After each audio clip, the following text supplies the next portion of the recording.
pinalaya. Ang kasalanan at ang kalungkutan ay pinawi niya ng lubusan. Kapangyarihan ng Diyos ay aking nararanasan. Malayang sumigaw, malayang sumayaw, malayang lumundag, malayang lumipad, malayang sumigaw, malayang sumayaw.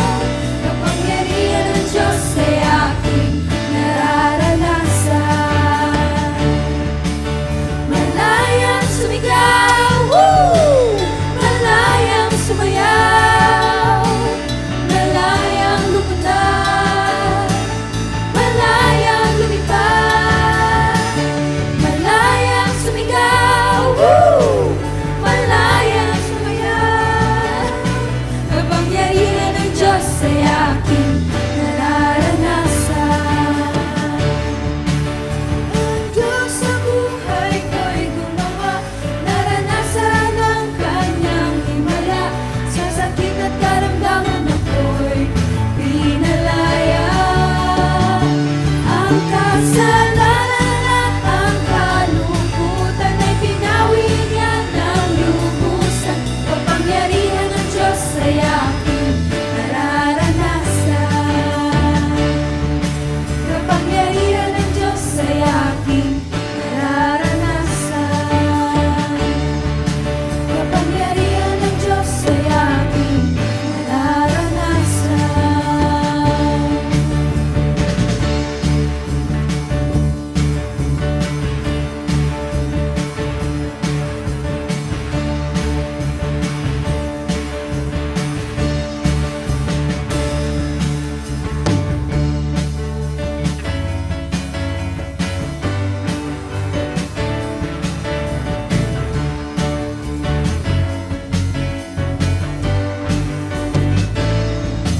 Bukod sarap-sarap pa rin sa'yo, O Panginoon. Ang mga pagpapala mo, lubos-lubos. Minsan ang ating kaaway, pilit natin natangay ang damdamin. At sa ating pagpupuri, ako'y lubos na nagtagumpay. Buka'y sarap-sarap pa rin sa'yo, O Panginoon. Ang mga pagpapala mo, lubos-lubos. Minsan ang ating kaaway, pilit natin natangay ang damdamin. At sa ating pagpupuri, ako'y lubos na nagtagumpay. Ang kailangan lang ay babad sa presensya mo, babad sa iyong salita, babad ang sikreto ko kung bakit ako masaya, babad sa presensya mo, babad sa iyong salita. Tulad ng isang usa na laging uhaw sa'yo.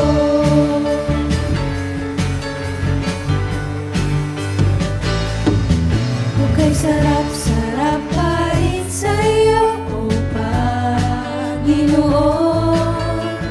Ang mga pagpapala mo, lubos-lubos. Minsan ang ating kaaway, pilit natin natangay ang damdamin. At sa ating pagpupuri, ako'y lubos na nagtagumpay. Ang kailangan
umaga sa inyong lahat!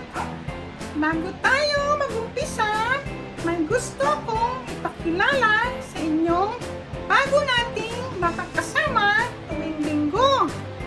Siya ang kaibigan nating si Tinay. Samahan natin siya sa pag-opening prayer, ha? Ano nga ba ulit manalangin? Matay nakapikit, uloy nakayuko, at isipin natin makikinig ang Diyos sa bawat dalangin. Samahan natin si Tinay sa pananalangin. Hello mga bata! Ako nga pala si Tinay. Nice meeting you!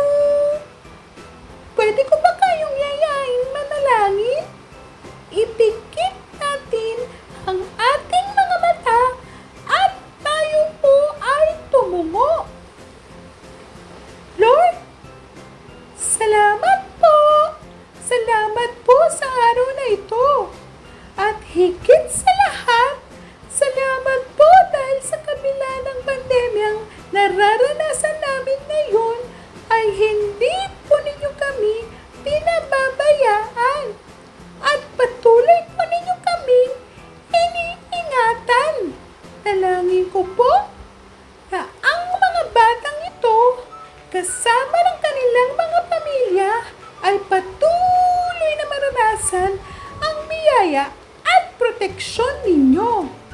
Dalangin ko din po na maging instrumento ang B-Boy and Friends upang mas ma-reveal pa po ninyo ang inyong kadakilaan. At lalo pa po nilang ma-enjoy ang ganitong uri ng pagsasama-sama. Sa inyo po lahat ng kapurihan at pasasalamat sa matamis na pangalan ni Jesus. Amen! Salamat, Tinay, sa pag-pray, ha? Nakakatuwa kasi nadadagdagan na ang ating mga bagong kaibigan. Oo nga pala, may pakikilala pa ako sa inyo. Isa siyang isang magaling na artist na nakasama natin at tuturuan tayo tungkol sa art. Handa na ba kayo? Tara na, kilalanin natin siya! Hi! Hello po sa ating mga viewers, especially sa mga bata. Ako po si Ate Anarica o Anarica May Mendoza para po turuan kayo tungkol sa arts. Maraming salamat kay B-Boy sa pag-imbita sa akin. Bata pa lang ako, mahilig na rin ako mag-drawing. Meron bang mahihilig sa inyo mag-drawing? Saan kayo nagdo-drawing? Ako kasi nung bata ako, lagi akong nakakapag-drawing sa pader. Oo, tinatago ko minsan kasi pag nahuli ako, papagalitan ako. Pero, nung natutunan kong mag-computer, nakapag-paint ako sa MS Paint. Doon ako unang natutong mag-digital arts. Si Ate Anarica nyo ay marunong din mag-digital arts. Sa katunayan, ngayon nga lang ulit ako nakapag-traditional arts. At para yun sa inyo mga bata. Naging sobrang busy si Ate sa school, kaya ngayon lang ulit ako nakapag-paint, nakapag-drawing, sa papel, sa karton, sa kung ano-ano. At mamaya ay tuturuan ko kayo kung paano gawin ng mga yon. Pero, kada may gagawin kami sa school, ini-make sure ni ate na may art yung ginagawa niya. At dahil doon, laging matataas yung score ko, napaperfect ko pa nga lagi. Kaya kapag gagawa kayo, gagandahan niyo din lagi para yung mga kukuha ng gawa niyo matutuwa. Ano bang usually ginagamit ni ate pag maggagawa siya ng arts? Pag digital arts, gumagamit si ate ng computer. Pero wala pa si ate nung tablet tsaka nung yung pang drawing pad, wala pa ako nun. Kayo, pwede kayong mag-drawing kahit wala yung mga yon. Yun ang tinatawag nating traditional arts. Pwede tayong mag-drawing sa papel, gumawa ng kahit ano out of anything na makahanap natin sa paligid natin. Ano ba yung usually natin ginagawang art? Si ate, nung bata pa ako, yung mga ginagawa kong drawing is yung mga bagay na gusto kong makuha, magawa. Example, ini-imagine ko isa akong spy. Maggagawa ako para akong nasa spy office, ganon. Tapos pag naman gusto kong pumunta sa isang lugar, ipipaint ko na lang siya, ganon. Kayo ba, may nai-imagine pa kayo kung anong gusto nyo?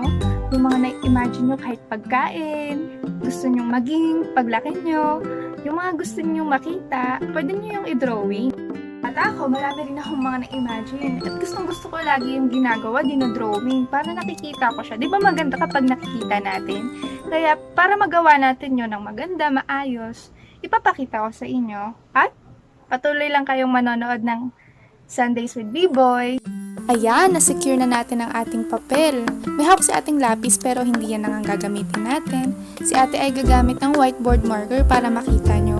Whiteboard marker kasi wala akong permanent marker na ubos ng tinta. So anong unang ituturo ni ate sa inyo? Ang mga shapes o hugis. Napag-aralan nyo na ba to? Alam natin yan lahat. Ang unang shape natin ay bilog o circle. Sunod ay oval o oblong. Tatsulok o triangle. Parisukat o square. Parihaba o rectangle. So, magkamukha sila, di ba? Pero mas mahaba yung isa. Meron naman tayong rhombus o mas kilala natin sa diamond. Ito namang trapezoid, parang hinati na triangle. Yung tatandaan nyo, ha? Ito naman, pentagon. Meron siyang 5 sides. At meron namang hexagon. Merong 6 na sides. Marami pa tayong shapes, depende sa kanilang number of sides. Paano ba tayo makakagawa ng shapes o hugis? Dapat alam natin ang lines. Merong diretso at wavy. Now, let's move on. Ngayon, kailangan ma-familiarize kayo sa mga shapes na pinakita sa inyo ni ate kanina. So, ang hugis ng ating roof ay trapezoid, na nilagyan ni ate ng wavy na guhit. At meron naman tayong straight lines para sa ating pader. Nilagyan ko din siya ng chimney at ngayon nilalagyan ko na ng mga essentials para sa first floor. Ano bang kailangan sa first floor? Meron tayong pinto, bintana. Nilagyan din ni ate ng terrace ang second floor at puro parehaba na mga bintana.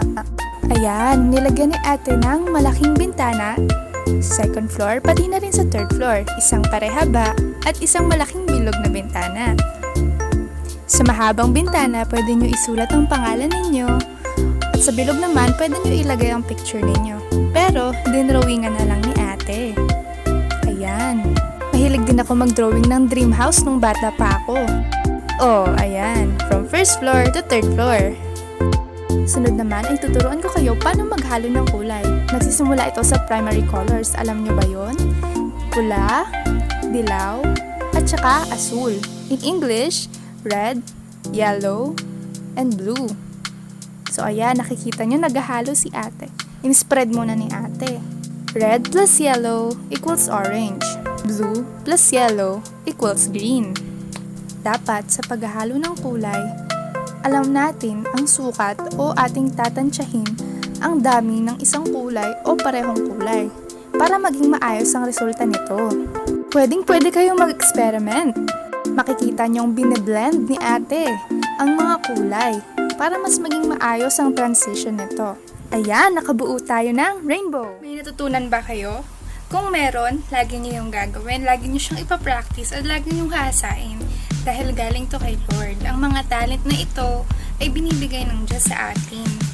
Hindi lang pag-drawing yung talent na binibigay ng Lord sa atin. Meron ding pag-awit, pagsayaw, meron ding marunong umakting, magbigkas, marami pa na pwede nating ma-imagine o higit pa sa pwede nating ma-imagine. Lagi niyong tatandaan, we are God's masterpiece and He is the ultimate creator or artist. At bilang mga tao na formed by His image, lahat ng gagawin natin ay dapat mag-glorify ang ating ultimate creator or si God. Lahat tayo ay may God-given talents at dapat nating alamin kung ano yun. Dapat natin yung wag sayangin at lalo pa nating hasain dahil ayaw ni Lord nang sasayangin ang mga bagay na binibless niya tayo. Lastly, we should use it to serve others faithfully. Salamat, Anarika May, sa iyong pag-introduce sa amin sa larangan ng art. Ang galing talaga ng Diyos, no? Alam niyo ba na marami tayong mga kaibigan na mga artist? Papakita ko ang kanilang mga artworks na pinadala nila sa atin.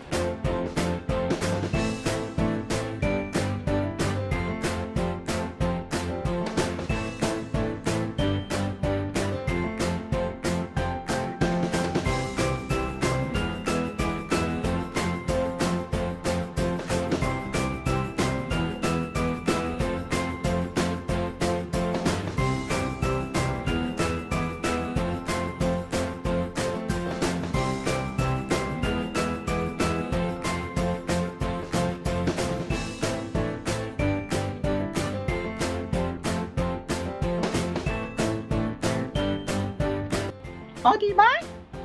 Ang galing ng mga artist natin. Salamat sa mga nagpadala ng kanilang mga artworks. Paniguradong bago nila ito gawin, na-imagine muna nila kung ano magiging itsura nito. Kagaya ng ginawa ni Anarika kanina. Alam niyo ba na bago ka pa pinanganak, na-imagine na ni God ang magiging itsura mo? Last Sunday, napag-usapan natin na nilikha ng Diyos ang tao sa ika-6 na araw. Naniniwala ka ba na ang Diyos ang lumikha sa iyo? Alam mo ba na special ka? Sabi sa Bible, sa awit 139, 1-18, nilikha tayo ng Diyos at alam niya ang lahat ng tungkol sa atin. Alam niya kung kailan tayo pinanganak. Alam niya ang ating pangalan. Alam niya ang kakayanan natin, pati ang mga talento natin. Alam din niya ang pangarap mo. Alam niya ang lahat ng ito dahil nilikha niya tayo sa kanyang nais at mahal niya tayo. Tayo ay espesyal at kakaiba o unique sa wikang Ingles. Sabihin mo nga ulit, unique! Ang pagiging kakaiba ay nagpapatunay na hindi tayo magkakaparehas. Isa sa mga ebidensya na tayo ay unique ay ang ating mga palad. Bawat isa sa atin ay may sariling pattern sa kanilang mga palad. Nakikita nyo yung palad ko ay walang guhit. Yung nasa kanang palad ay may guhit. At yung palad sa kaliwa ay iba rin ang guhit. Ang isa pang ebidensya ay ang ating mga fingerprints. Alam niyo ba na walang magkakaparehas na fingerprints? Ang galing, di ba? Talagang maestro ang Diyos. Sabi nga sa mga awit, 139 verse 14, kahanga-hanga ang pagkakalikha sa iyo ng Diyos. Ikaw ang kanyang masterpiece. Para mas maalala natin ang ating memory verse, sabayan natin si Ate Matet sa pagbigkas at paggawa ng actions. Magandang araw mga bata! Ako nga po pala si Ate Matet. At ako po ang naatasang mag-share sa inyo ng memory verse ngayong linggo ito. Ang memory verse natin ngayon ay matatagpuan sa Salmo 139, talata 14. Pinupuri ko kayo dahil sa kahangahangang pagkakalikha ninyo sa akin. Ulitin natin, sabayin niyo ako ha. Pinupuri ko kayo dahil sa kahangahangang pagkakalikha ninyo sa akin. Salmo 139, talata 14. Yan! Ang galing naman! O, tandaan natin ang mga actions ha, para sa memory verse. I-practice natin ito ng kasama ang mga magulang natin. Tandaan na ikaw ay masterpiece ng Diyos. Ikaw ay kakaiba. Kaya pag tumingin ka sa salamin, pasalamatan ang Diyos sa pagkalikha sa iyo at sabihin sa sarili, ako ay masterpiece ni God. Ayan! Sana marami kayong natutunan ngayong umaga. Sana nag-enjoy kayo. Ngayon, dadako na tayo sa ating closing prayer na ililid ni Mang Linggo. Nandiyan pala kayo. Nandito pala ako. Kilala niyo ba kung sino ako? Ako si Mang Migo. Ako ang kapitbahay ni B-Boy. Ay, siya nga pala. Nakinig ba kayo nung kwento kanina? Ha? Naintindihan niyo ba yun? Na tayo ay ginawa ng Diyos. At kilala niya ang bawat isa sa atin. So, mga bata, sa susunod na linggo ulit, ha? Makinig ulit kayo. Abangan niyo si B-Boy. Mabait na bata yun. Pero, ay, ano nga pala gagawin ko ngayon?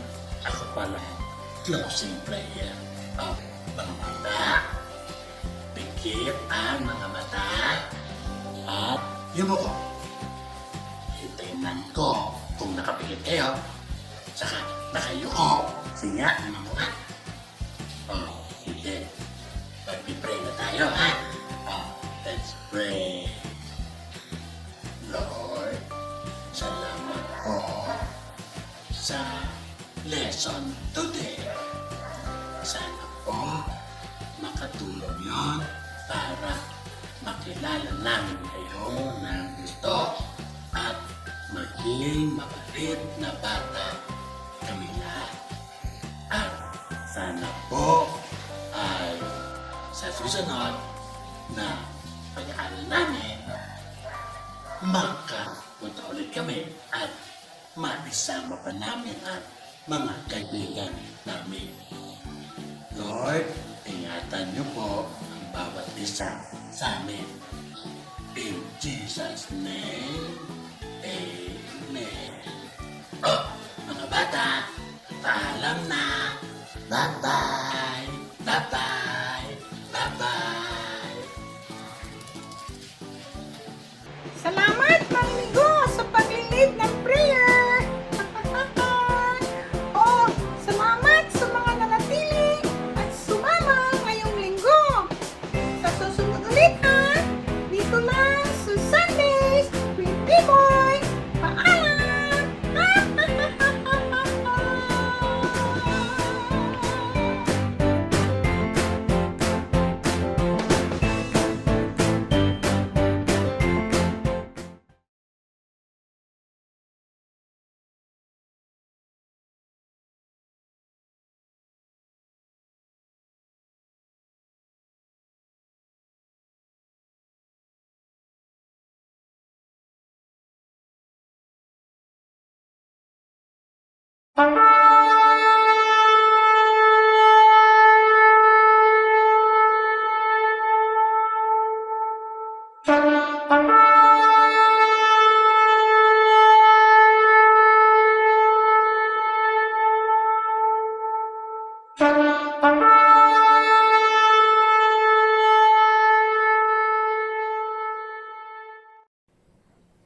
Good morning po sa ating lahat. Panibagong buhay, panibagong kalakasan ay muling ipinagkaloob po sa ating ng Diyos ngayong umaga. Tunay nga ang kabutihan ng ating Panginoon ay walang katulad. Kaya't kung nasa man po tayo ngayon, tayo ay tumayo, ating awitan, ating papurihan ang ating Diyos na buhay.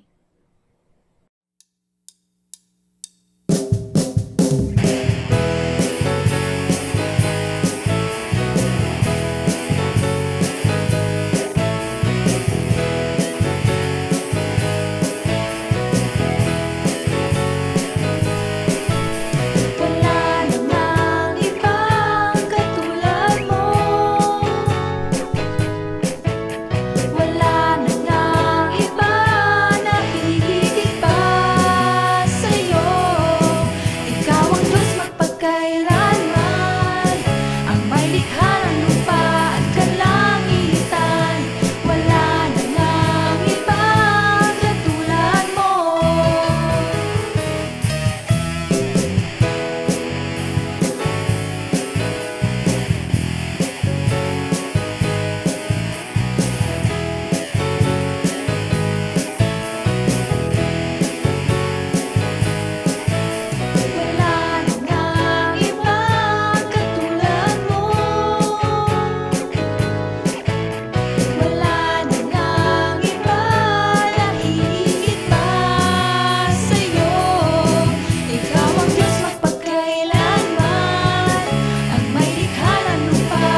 Niyayakap ang iyong kalooban.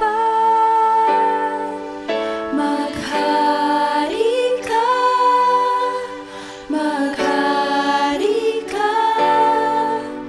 Panginoong Jesus, maghari ka.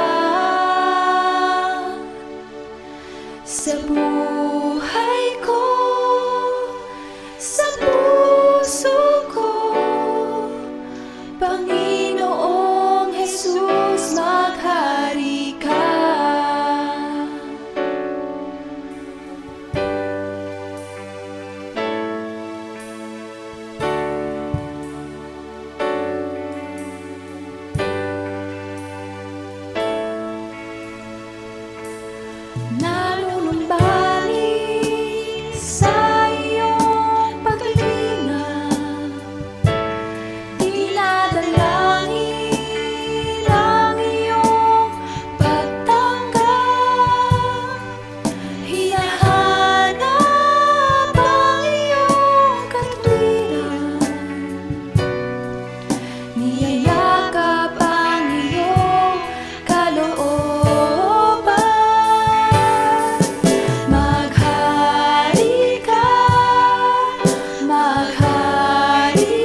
Magandang araw po muli ng pagsambang sama-sama mga kapatid ko sa Panginoon.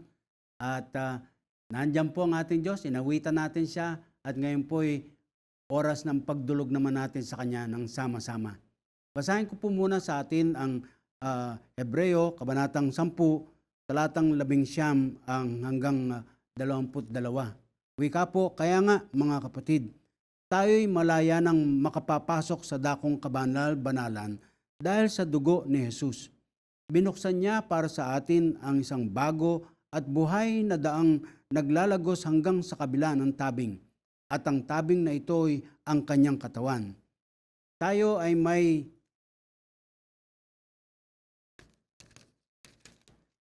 isang pinakapunong pari na namamahala sa sambahayan ng Diyos. Kaya't lumapit tayo sa Diyos ng may pusong tapat at may matibay na pananampalataya sa Kanya.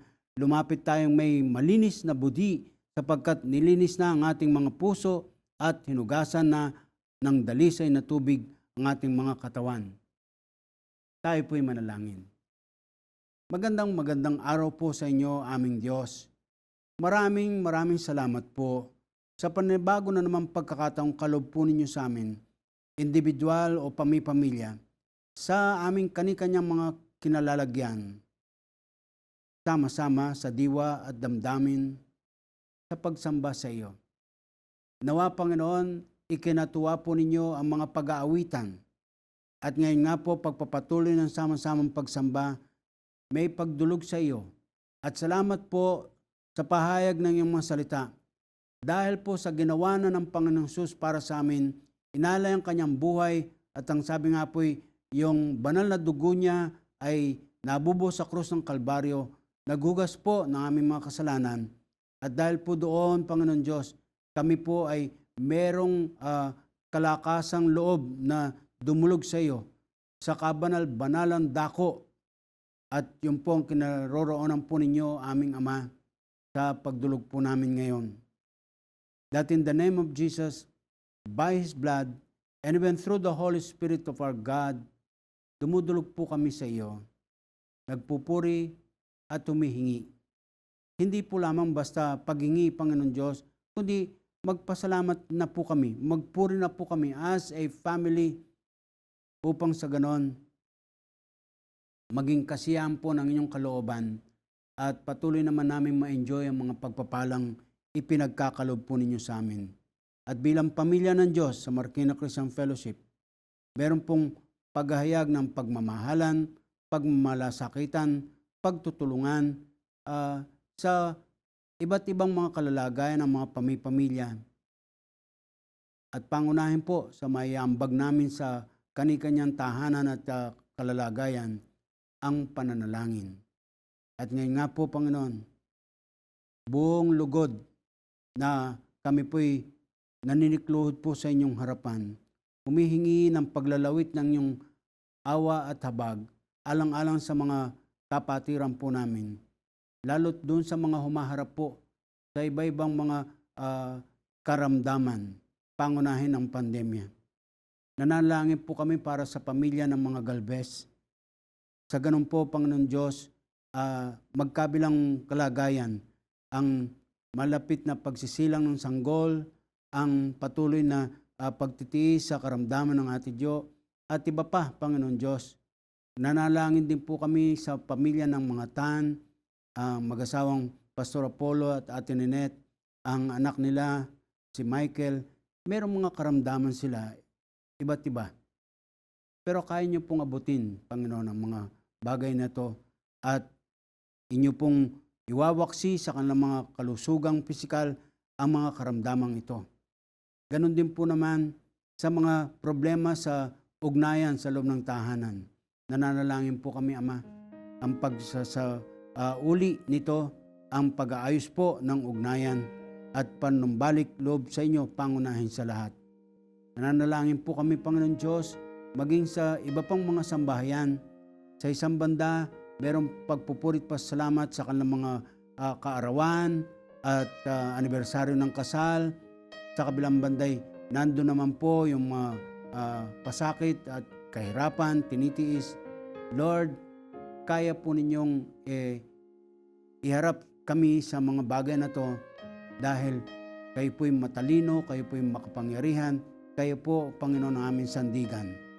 And Lord, bilang kabahagi ng gawain mo dito sa Marikina Christian Fellowship, bawat individual at pamilya, oh Lord, hinihingi po namin ang katuparan po sa buhay ng iyong mga anak.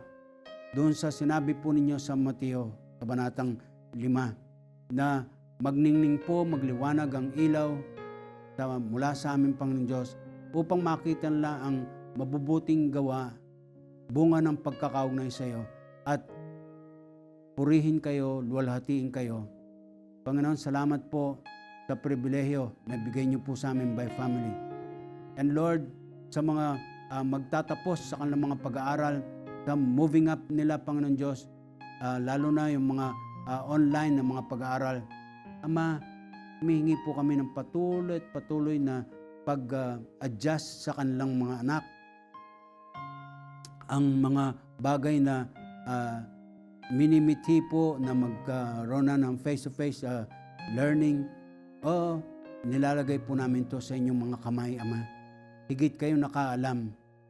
Kung meron kaming guro, ang Holy Spirit, siya pong maggagabay maging sa aming pamahalaan kung ano po ang pinakamabuting gagawin. Kasama na rin po dito ang kalagayang pang-ekonomiya ng aming bansa. And Lord, sooner or later, harap na naman po kami sa panibagong halalan. Ngayon pa lang po ay para bang bawat kilos ay parang paghahanda na sa larangan ito. Pero Panginoon, again, aming dinideklara, kayo po ang pipili, kayo po ang maglalagay sa kani-kanyang posisyon na pag-ihahalal ng pamayanan. Sino, Panginoon Diyos, ang nasa inyong puso para sa bansang Pilipinas? Ganon din po naman. Ito pong gagawing Olympics 2020 sa Tokyo, Japan, itong buwan na to at papasok ng Agosto.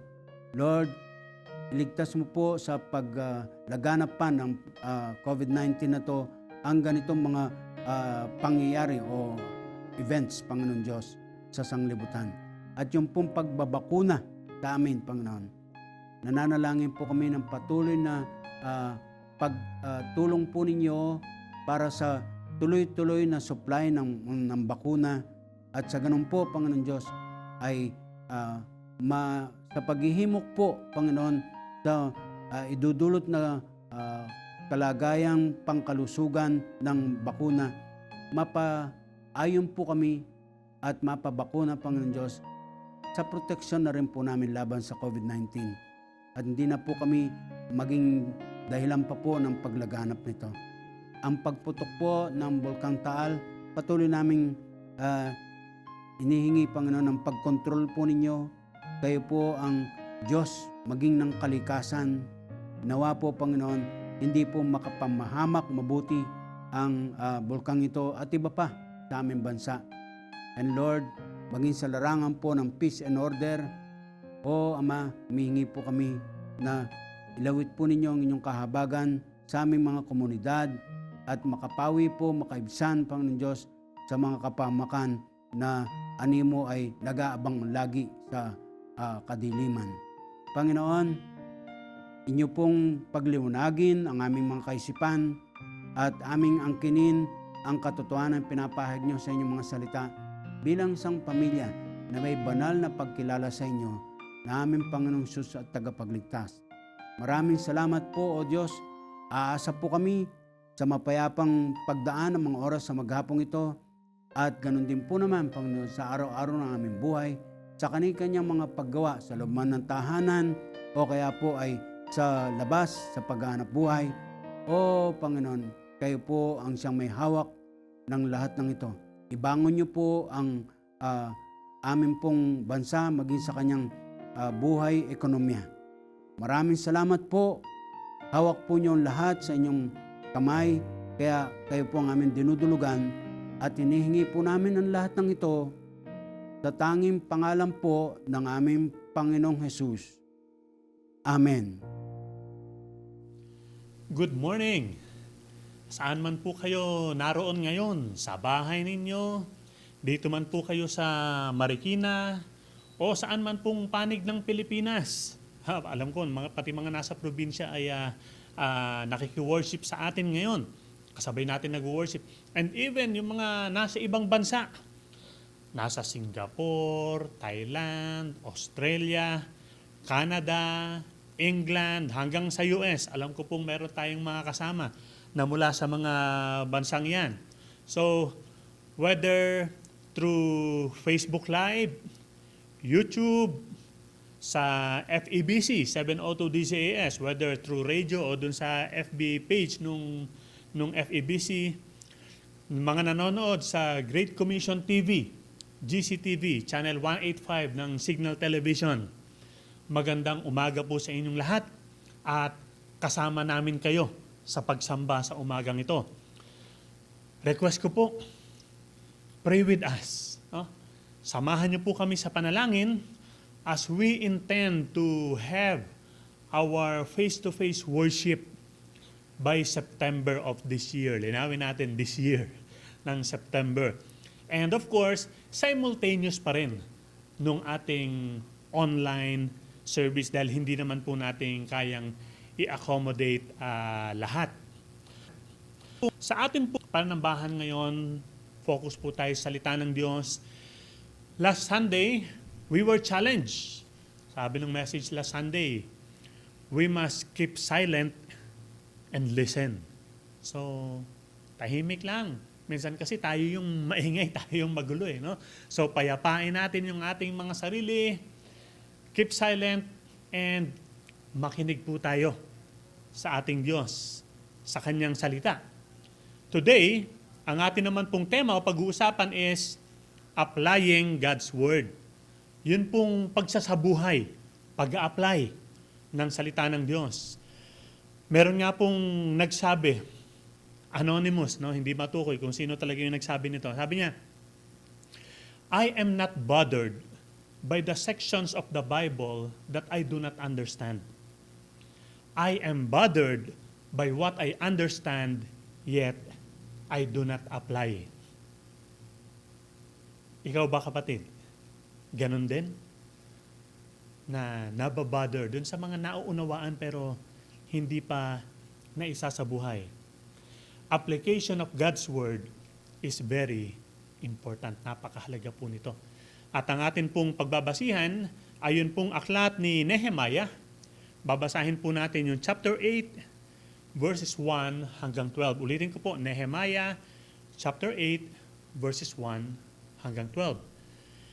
Aniyahan ko po kayo sa inyong mga tahanan. Kung nakaupo man kayo o nakataas pa yung paa habang nasa bahay, please, tumayo po tayong lahat sa paggalang po ng sa pagbasa ng salita ng Diyos. Nehemiah 8, 1 to 12. The Word of God says, all the people assembled as one in the square before the water gate. They told Ezra to bring out the book of the law of Moses, which the Lord had commanded for Israel. So on the first day of the 7th month, Ezra the priest brought the law before the assembly, which was made up of men and women and all who were able to understand. He read it aloud from daybreak till noon, as he faced the square before the water gate in the presence of men, women, and others who could understand. And all the people listened attentively to the book of the law. Ezra the scribe stood on a high wooden platform built for the occasion. Beside him on his right stood Mattithiah, Shema, Ananiah, Uriah, Hilkiah, and Maaseiah. And on his left were Pedaiah, Mishael, Malchijah, Hashum, Hashbadana, Zechariah, and Meshulam. Ezra opened the book. All the people could see him because he was standing above them. And as he opened it, the people all stood up. Ezra praised the Lord, the great God, and all the people lifted their hands and responded, Amen, Amen. Then they bowed down and worshiped the Lord with their faces to the ground. The Levites, Jeshua, Bani, Sherebiah, Jamin, Akub, Shabbethai, Hodiah, Maaseiah, Kelita, Azariah, Jozabad, Hanan, and Peliah instructed the people in the law while the people were standing there. They read from the book of the law of God, making it clear and giving the meaning so that the people could understand what was being read. Then Nehemiah, the governor, Ezra, the priest and scribe, and the Levites who were instructing the people said to them all, This day is sacred to the Lord your God. Do not mourn or weep, for all the people had been weeping as they listened to the words of the law. Nehemiah said, Go and enjoy choice food and sweet drinks, and send some to those who have nothing prepared. This day is sacred to our Lord. Do not grieve, for the joy of the Lord is your strength. The Levites calmed all the people, saying, Be still, for this is a sacred day. Do not grieve. Then all the people went away to eat and drink, to send portions of food, and to celebrate with great joy, because they now understood the words that had been made known to them. Pinagpala na po ng Diyos ang kanyang mga salita. Background lang po muna nitong binasa natin na Nehemiah 8. Nabanggit nga po last Sunday ng Pastor Willie, yung mga prophets na merong pre-exilic at merong post-exilic. They were referring to the period of exile, yung 70 years na ang mga Israelita ay ginawang bihag at dinala sila sa Babylon. So they were exiled for 70 years. And then after 70 years, itong mga Israelites, they were allowed to go back. Pinauwi na sila doon sa kanilang lupain. So pag uwi po nila, well, nauna doon yung grupo ni na Zerubbabel, and then later on sina Ezra, and then sa bandang huli, sumunod sina Nehemiah. So ang pagbalik nila, ang nadatnan nila doon, it was a broken city. Wasak-wasak yung kanilang lunsod. Yung temple nila, sinunog. And then all the walls, yung kanilang pader. Alam niyo nung time nila, yung mga wall, mga city, may mga walls yan, parang intramuros. No, parang ganon, sa Fort Santiago talagang may mga pader kasi nga protection nila yon sa kanilang mga kalaban na pwedeng lumusob sa kanila. But nadatala, the walls were ruined. However, nung bumalik si Nehemiah, he led the people in rebuilding the walls of Jerusalem. Well, may mga opposition din noon. And then, nagbabantay sila kasi pwedeng merong mga lumusob na kalaban. Pero, nirebuild nila yung wall. And, alam nyo, the restoration of the wall, it was completed in record time. 52 days. Wala pang 2 buwan. Natapos na nila yung buong yung wall sa buong paligid ng kanilang city.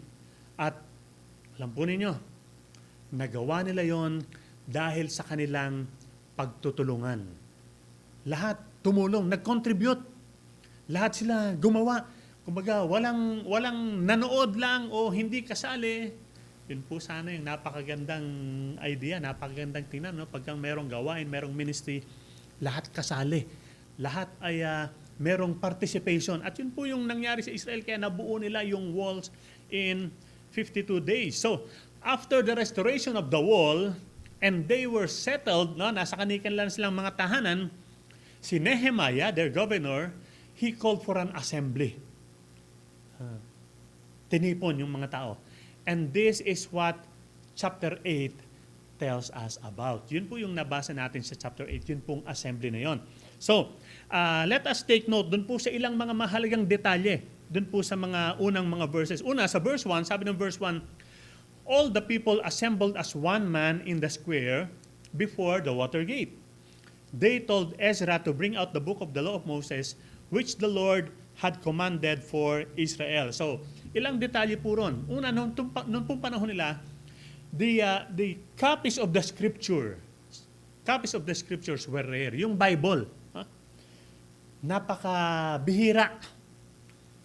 Bihirang-bihira. Alam nyo pa, nung time nila, yung Bible, scrolls. Yung mga scrolls, mga naka-rolyo na mga, whether papyrus yan or mga balat ng hayop, and then doon nakasulat yung scriptures. So pag sinabi dong buksan yung Book of Isaiah, naku, napakaraming mga scriptures yan, mga naka-rolyo yan, na binubuksan at binabasa nila. So copies of the scriptures were rare. And wala pa kasing printing press noon. At si Ezra, nabasa nga natin, si Ezra was a priest and at the same time, a scribe. Alam niyo po ba kung anong ibig sabihin ng scribe? Yung scribe, sila po yung gumagawa ng kopya ng scriptures. Kumbaga, ibubuksan niya yung scroll. And then, halimbawa, Isaiah, kokopyahin niya yun sa bagong papel or balat. And then, isusulat niya. Yun po ibig sabihin ng scribe, tagasulat. Para makagawa sila ng maraming kopya ng scriptures. Kasi, normally, yung scriptures nila, yung Bible nila, of course, nandun yun sa temple. Pero kaya sila gumagawa ng kopya para meron sa iba't ibang mga lugar. Halimbawa, mga lugar na malayo sa temple, meron silang kopya ng scripture doon. O yung iba, yung Levites, meron sila sa sarili para sa kanilang mga pag-aaral. So, yun po yung time nila. No? Copies of the scriptures were rare. Pangalawa, they came from 70 years of exile and majority sa kanila kasi nga, halos lahat sa kanila kasi nga, nandun sila sa Babylon, yung karamihan, doon na sila ipinanganak. They have not heard. Hindi pa nila naririnig ito at hindi pa nila nababasa ito. We're not even sure kung ilan sa kanila yung marunong bumasa. So, very rare, bibihira yung nakakarinig o nakakabasa. Kaya masabi po natin, alam nyo, napakapalad po natin ngayon. You know, the Bible is very much available. Whether in book form or sa mga gadget, sa cellphone, sa tablet, sa laptop, it's very much available. Pero ang isang malungkot dito, still, a large majority of people professing to be Christians have not read or are not reading the Bible. Na para bang namumuhay sila dun sa panahon na katulad nung binasa natin ngayon, napaka-rare ng scriptures. Ikaw ba kapatid, saang panahon ka ba nabubuhay?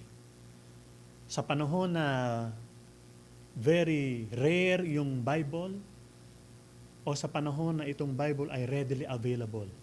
Pero are you taking advantage of it? Binabasa mo ba? Sabi ng verse 2, on the first day of the 7th month, Ezra the priest brought the law before the assembly, which was made up of men and women and all who were able to understand. Actually, sa verse 3, babanggitin ulit yun, yung men and women and all who were able to understand. At bibigyang pansin po natin to because their assembly, yung kapulungan nila, yung nagtipo na yon, it was composed of men and women and all who are able to understand. This includes the young and the teenagers. Pwede bang mag-check muna tayo ng attendance? Halimbawa, sa bahay ninyo, present ba lahat? Mga tatay, taas ang kamay. Mga nanay naman. Yung mga anak, nandyan ba? Kahit anong edad. Kasi sabi dito, basta able to understand, dapat kasama. Basta nakakaunawa, nakakaintindi na. Kaya nga even sa atin, meron tayong ini-offer. Sa nga pala, napanood nyo ba si B-Boy kanina? At yung mga bagong characters, yung mga kasama ni B-Boy. Kasi para sa mga bata, para lahat ng merong ability to understand, dapat kasama na because they must hear the Word of God. We must start our children young. Di ba sabi ng Proverbs 22:6, train up a child in the way they should go. Bata pa lang. Sanayan na natin.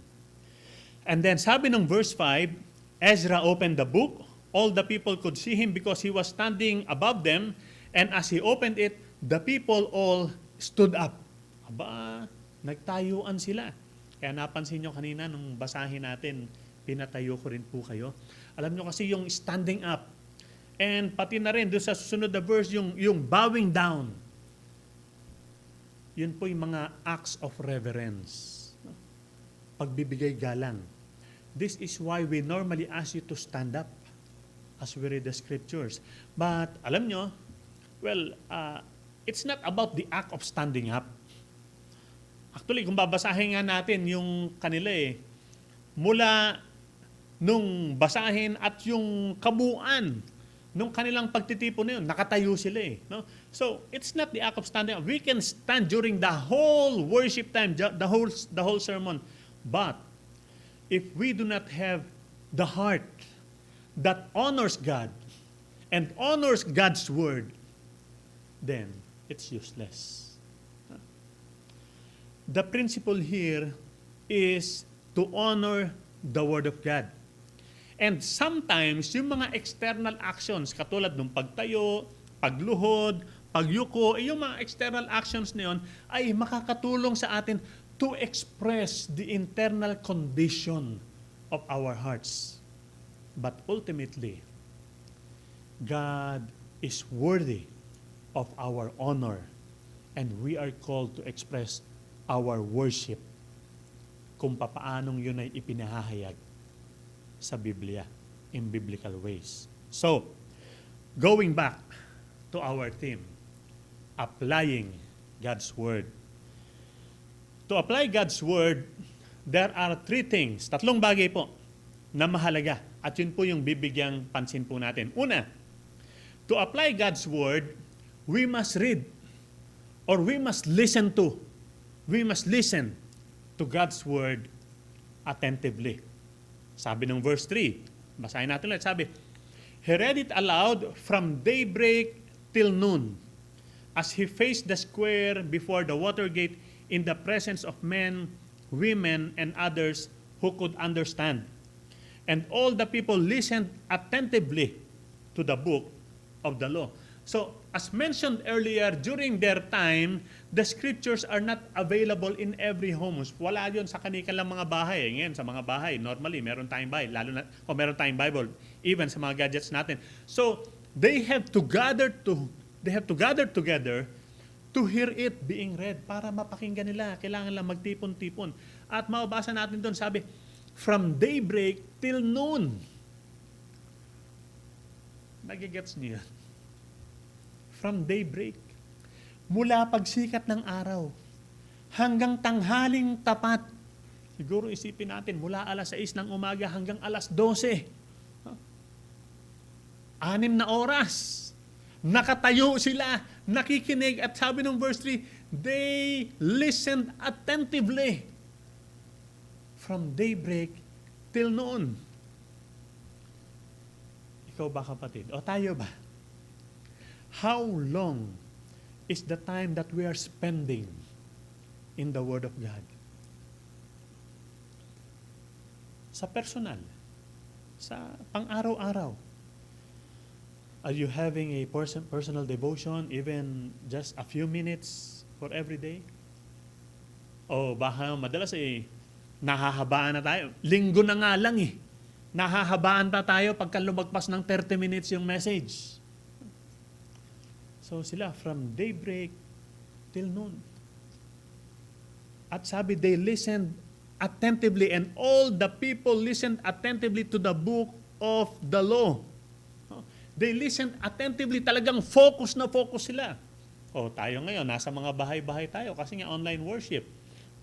Baka naman habang nakiki-online worship tayo may hawak tayong gadget at meron tayong ibang ginagawa dyan. Ano ka ba? Nagi-games ka ba? Kung sa bagay, kahit nga naman nasa church, na pag-uusapan namin yun kahit nasa church na nga minsan, kunyari, bubuksan yung cellphone at akala mo Bible yung pero iba na palang ginagawa. Pero sabi dito, they listened attentively. All the people listened attentively to the book of the law. Matanong ko nga po kayo. Naniniwala po ba kayo na ang Biblia ay salita ng Diyos? Do you believe that the Bible is the Word of God? Well, because if we believe that the Bible is the Word of God, and these are the very words that God wants to tell us, ang mababasa natin dyan, yan mismo yung mga salita na gustong sabihin sa atin ng ating Diyos,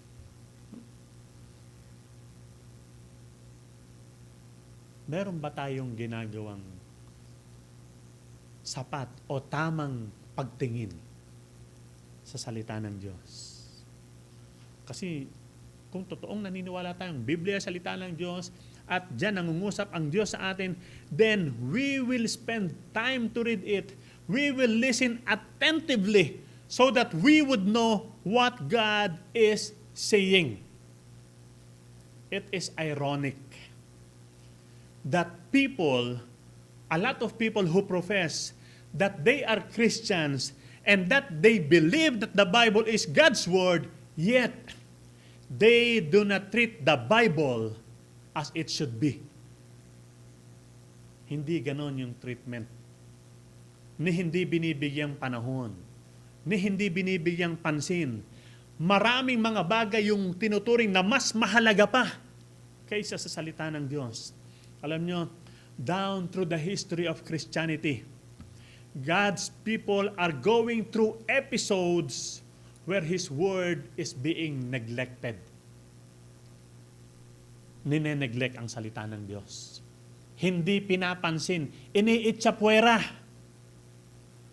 At ang resulta nun, pagkang nineneglect ang salita ng Diyos, it would be the deterioration of our spiritual condition. Doon nagde-deteriorate yung spiritual condition natin pagkang hindi tayo nakafocus at yung salita ng Diyos ay hindi sentro ng ating pamumuhay. Ang Christian life kasi hindi lang yung pakanta-kanta, hindi lang yun yung pa-pray-pray pagkang may kailangan. Napakalaking papel yung ginagampanan, yung kahalagahan ng pagbabasa at pag-aaral ng salita ng Diyos.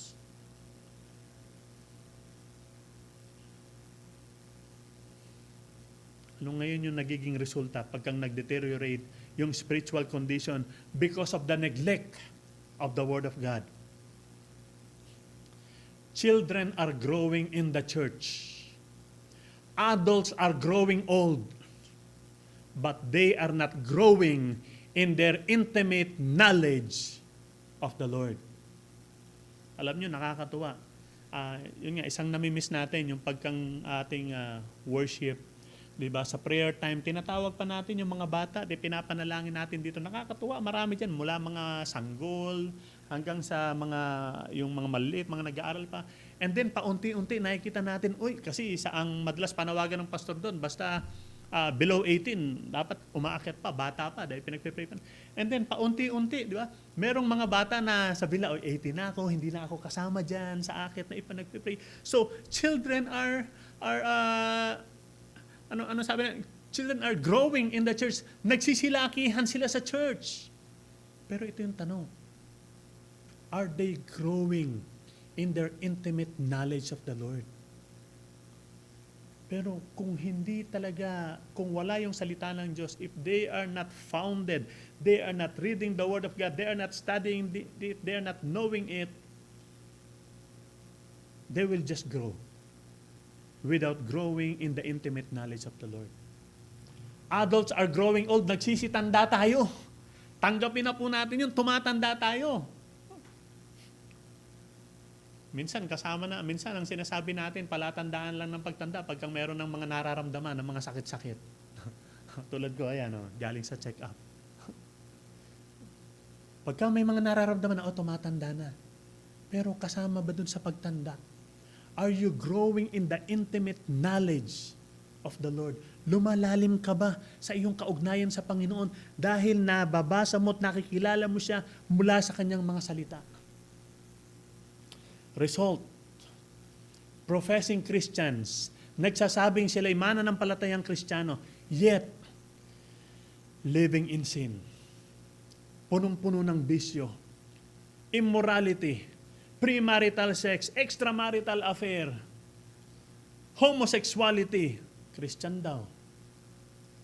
Immature Christians, young people leaving the church and the Christian faith as they start to work. Nakakalungkot, scholar pa natin yung iba, pinag-aral pa ng church, and then maririnig mo, ayaw na sa Kristyanismo. Why? They are not growing in their Christian faith because of the absence of the Word of God in their lives. Christians and churches having no impact in the world. Yun yung resulta. Yun yung resulta. Dahil hindi binibigyang pansin ang salita ng Diyos. At this point, let me challenge you. Let me challenge everyone.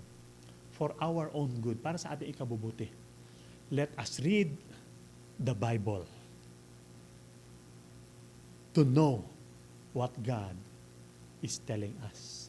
So, to apply God's Word, unang point natin, we must read it, we must listen to it attentively. Second point, to apply God's Word, we must understand God's Word. Para may apply natin, kinakailangan maunawaan natin. Sabi ng verses 7 and 8, tumabasa natin.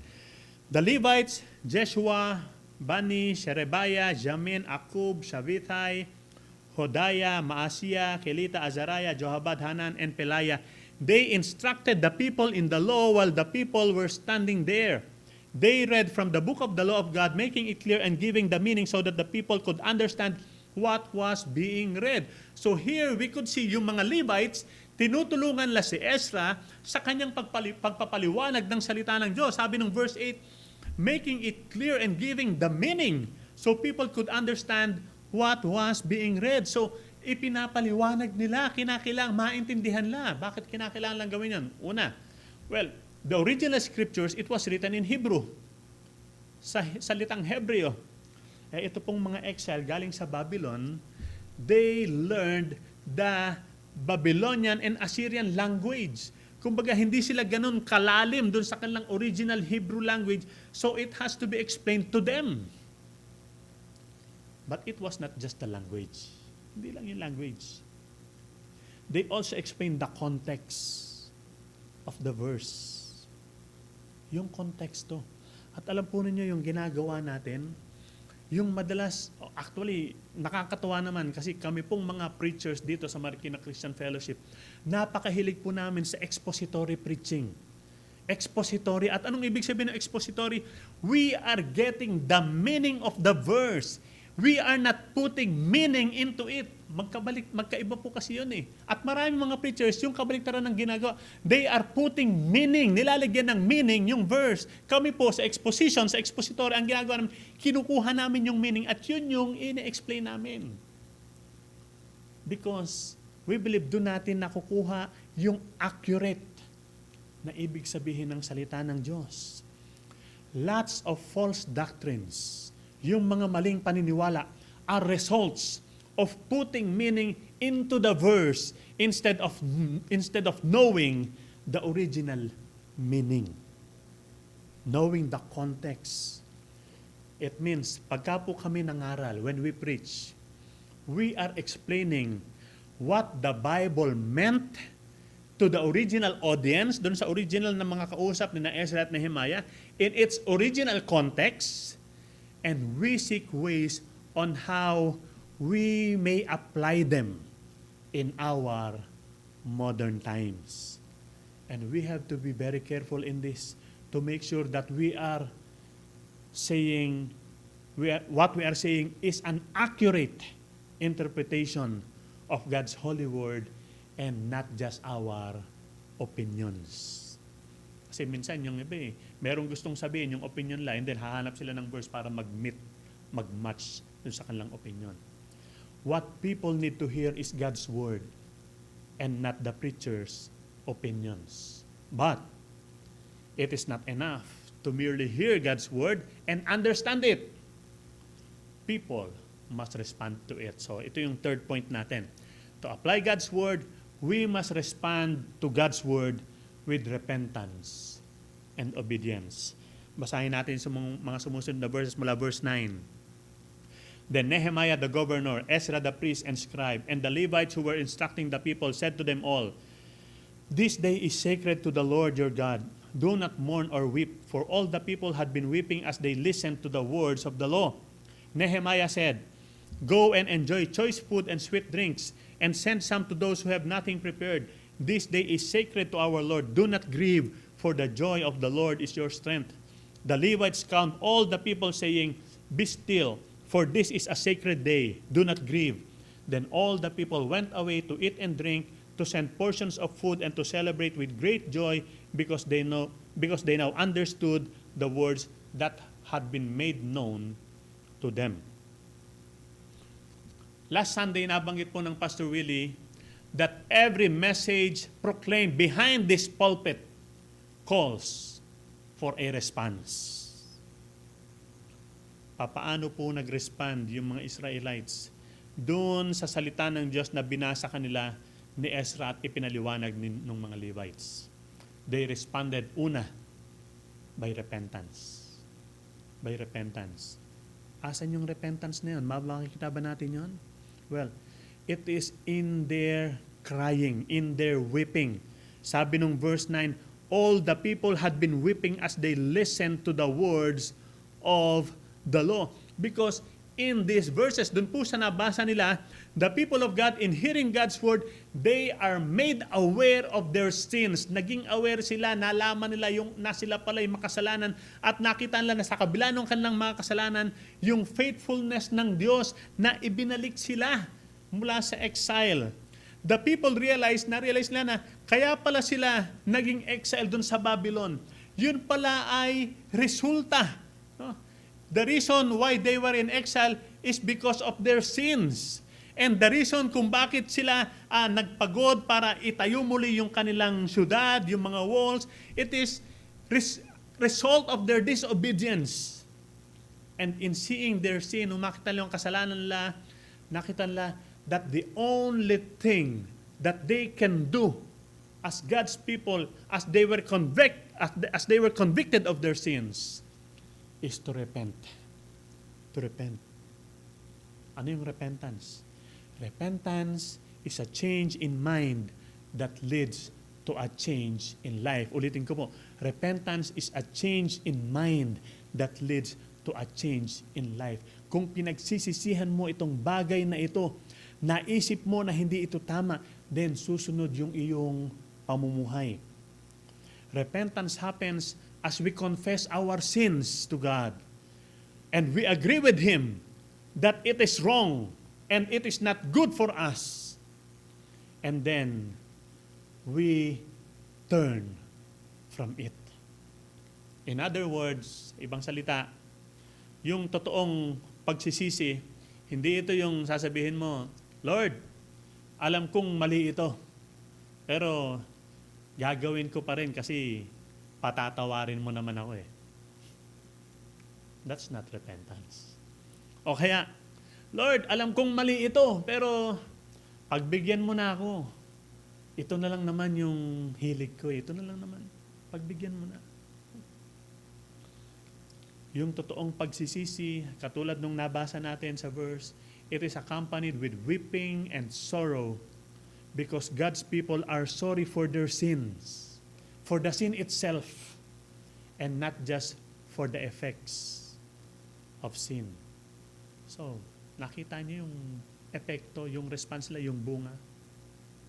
That is why the Word of God must be central in worship. Dapat ito yung nasa harap, ito yung pangunahin sa pagsamba.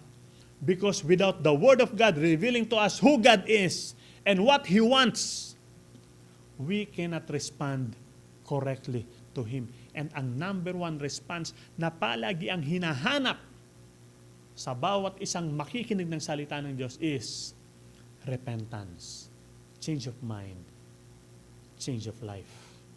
Pangalawang tugon nila, joy and good deeds, kagalakan, kasiyahan, at yung mabubuting gawa nila. Bakit? Kaya nga sabi sa kanila, Nehemiah, ni Ezra, well, tahan na kayo. Kumaga, mag-celebrate kayo. This is a good day. Why? Dahil nagsisi kayo sa inyong mga kasalanan. So, let us rejoice. The joy of knowing that they were forgiven. Diba? Yung kagalakan na pinatawad na ng Diyos. Ganon din tayo. Yung kagalakan natin pag pinatawad na tayo ng Diyos, no more guilt.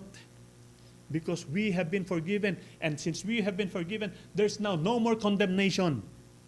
Pinatawad na tayo sa ating mga kasalanan. We are His people, and joy should fill our hearts. Kaya ang sabi, the joy of the Lord is our strength. Sa inyo nagpapalakas sa atin, yung kalagalakan natin, kasiyahan natin, dahil alam natin, pinatawad na tayo ng ating Diyos. And then, there was also good deeds. Anong ginawa ni Ezra and Nehemiah? Sabi, they reminded the people, sabi niya, you send portions, you send food to those who have not prepared anything. Tulungan nyo yung mga walang makain. God's word should produce compassion in our hearts for the needy. Alam niyo po, one of our active ministries, even in pandemic, yung ating social concerns. Nare-recall ko pa, simula pa lang nung mag-lockdown, nag-usap po kami, tingin natin sino yung pinaka-affected. Mare-recall niyo yun, bandang March, di ba nag-lockdown last year? Late March, early April. Pinag-usapan natin sino ang mga affected. Tulungan natin. Nagpapadala tayo kahit na kaunti ng mga relief goods, bigas, ilang dilata, at kung ano-ano pa. Doon sa mga alam natin na naapektuhan. Helping people, helping yung mga COVID-19 positive. Tinutulungan natin. And yung iba pang mga may sakit and needy people. Kaya ito naman po yung panawagan namin sa inyo. Please, let us know of your conditions. Give us the opportunity to minister to you. Sama niyo po sa prayer. Meron po tayong nakaschedule na feeding program. 6-month feeding program dun para sa mga batang underweight. Meron po tayong kapartner dyan, pero yung sponsoran po nila, nakikita po namin na kinakailangan pa rin natin nung contribution from our side. No, kumbaga, salamat tayo sa Panginoon, meron tayong kapartner to shoulder some of the expenses, pero kasama din tayo, meron din tayong gastos dyan. Ikaw kapatid, on your own personal way, do you have the capability to help other people, even in your small ways? Tumulong tayo. Isa pa, are you giving your tithes, your offering to the church? Kasi kung ginagawa mo yan, then you are a part of the ministry that the church is doing. Kasama ka doon. Kung binibigay mo faithfully yung tithes, yung offering kahit panahon ng pandemic, sabihin nyo lang sa amin, kailangan kuhanin yan sa bahay ninyo. Kailangan i-deposit online sa ating mga bank accounts. No? Gagawin natin. Dahil kung ginagawa po natin yan, yung pagbibigay na yan, then you are a part of that ministry that we are doing. Kasama ka. Kasama ka. Meron kang contribution doon. Sa ating pong pagtatapos. As Ezra read the Bible, at yung mga Levites naman ay tumulong para ipaliwanag sa mga tao kung ano yung ibig sabihin nun.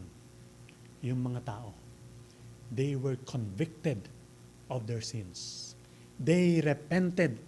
And in their repentance, they were encouraged to rejoice and celebrate. Dahil sa kabila ng kanilang mga kasalanan, sila'y minahal at tinanggap ng Diyos. And then, binigyan sila ng tagubilin to extend help to the needy na ginawa nila in obedience to the Lord. Christians today, tayo, we must center our lives in God's Word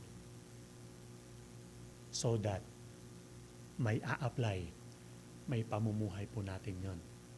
Because it is only in His Word, sa pamamagitan lang ng salita niya, ipinahayag o inire-reveal ng Diyos yung kanyang sarili at kung ano yung kanyang ninanais. Doon lamang natin makikita yun sa kanyang salita. Kung ano yung nais ng Diyos para sa ating buhay. Nais niyang magsisi tayo sa kasalanan natin, kilalanin natin si Jesus bilang ating Panginoon, tagapagligtas, sa gayon tayo maligtas, at mamuhay tayo ayon sa kanyang kalooban na sumusunod sa kanyang mga utos. Kapatid, what is your response to the message today? Anong tugon mo sa iyong napakinig ngayon? Let us apply the Word of God. Let's pray. Lord, thank you for your word.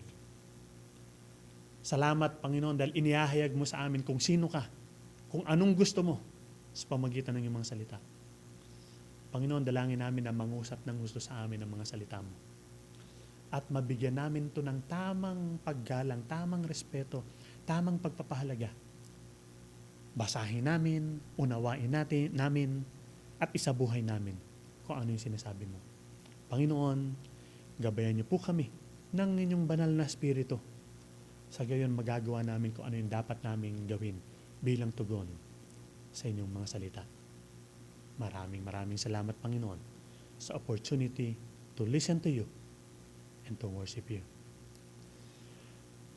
The Lord bless you and keep you. The Lord make His face shine upon you and be gracious to you.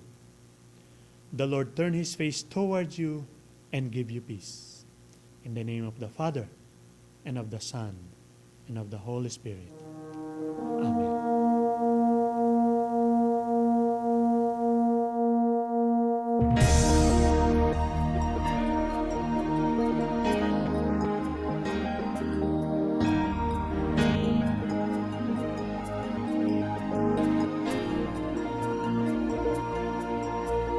Make us your showcase, an attraction for you.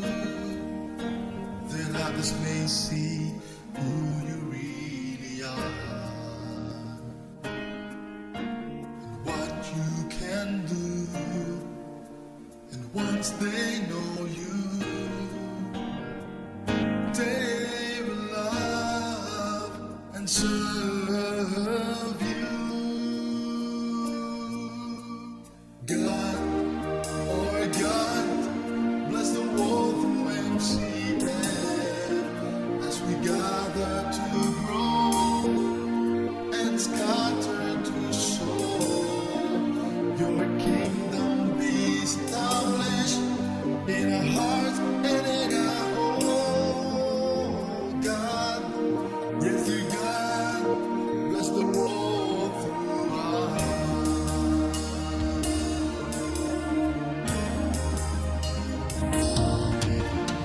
Let our hearts be your service arm. Now disciples later desire. Believing in abundant blessing. From indifference, full of hope, of love and of faith.